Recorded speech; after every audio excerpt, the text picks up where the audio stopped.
In terms of the aggregation model, really, it's a model that we think it can benefit farmers, especially smallholder farmers, a lot, because these are the ones that are deprived of the commercial markets. Commercial buyers don't want to go to them. They are very expensive. They say transaction costs are very high because they are very scattered, and also they say that their production is low. Our core focus was around getting the farmers produce to the acceptable levels for them to make profits. So after focusing so much on production, we learned that there's much more that is actually required, because if they produce more, they needed to actually sell the surplus. In addition to the production side, we thought of supporting also on the market side. So on the market side, we realized that most of the private sector companies that we are working with had challenges accessing the markets for the farmers. Another issue they mentioned was that the default rates are too high. They say they default. You can sign up a contract of 100 tons, maybe they'll deliver 20, because they might not be able to mop up from smallholder farmers. So having understood the challenges from the bigger companies, it gave us some level of information to actually support the aggregators for them to work better with the bigger companies. So the aggregation model, we think, is the opportunity for smallholder farmers actually to bring together their produce, reach the required tonnage, reach the required quality, and access the commercial market. The cooperative from the onset has been providing improved seed as well as technical support such as extension services. So we've been going on to tell the youth that you can in fact create your own employment. You can employ yourself, get money just like any other person elsewhere. Traditionally, people have thought that farming is business that belongs to other people. It's only now that youths are realizing that this is, in fact, this can be a source of employment. They can employ themselves through farming. And this is the message that we've been taking to them. The number of youths in the cooperative had been quite low.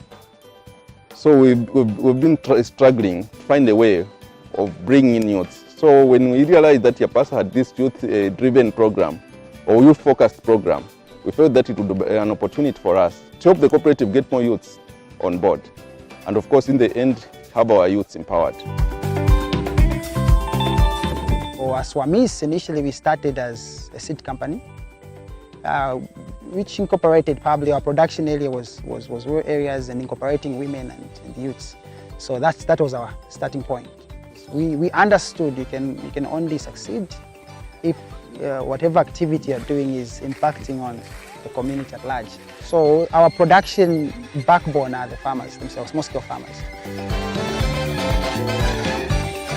We had ideas, concepts, so we took them to quite a number of people, organizations, but they all came back with the same old story of saying, for how long have you been in the business? First year, no. We don't deal with first years. Wherever we applied, people were willing to listen to us, but then once they saw the age and the lack of experience, I think it deterred them.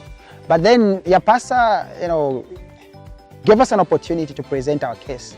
It was not easy, of course, where instead of necessarily throwing us out, I think what they did was our portfolio manager basically sat with us and said, well, this is an ambitious plan, but what if you started small? Then from there you pick it up. We signed an agreement where they would offer some support. This support itself would not be direct support in terms of finances, but mostly it would be linkages to input suppliers and other stakeholders who would help the cooperative in its desire to grow its business. So through the Yapasa program, we're linked to MRI. MRI provided the technical support to the farmers. It also provided the trainings to the farmers before soybeans was planted. The trainings were focused on how farmers could maximize the yields, make use of the soybean seeds together with other inputs. It was not just the soybean seeds that were accessed. There were things like the herbicides, there were things like foliar fertilizers. There were a number of inputs that were supplied, the lime, all that. So farmers needed to be taught how to use that, when to use that, if they were to maximize their yields. even as we were running the aggregation center, we had challenges. For example, moisture. There was no way of knowing what percentage, So manually we could dry it, sun dry it before we delivered, because all the off-takers would love 12% moisture. But then you start buying in April, so how do you know? So that was a challenge, number one. And then, the next thing was quality. The quality of the product, it was a challenge. So, but then mobility again, because we were managing multiple aggregation centers, so mobility was a challenge. So Yapasa, I think, looked at that and they came in and facilitated, I'm sure, for the motor, for transportation, provided a motorbike, which helped. We had one, so we ended up having two. That's one. Then secondly, in terms of moisture, they managed to provide us with about 5 moisture testers, which is a plus, because Then thirdly, sieves, I think they facilitated for that, and a little bit, even some trampoline. Scales also, about 5 of them. So we were using these smaller ones, but then now we have digital big ones. Gapto tukwata ila beino no kulingana na maplans yeso tufayo kuchita. So nasa mfati au Yapasa ina ile pera panoni, then after nga mwasombula mwasa purikisho kulipira. So financial studies is better, and pile koi capital koi tinono kweka kwa mapaks ama hectares so that inga na lima nonkese works.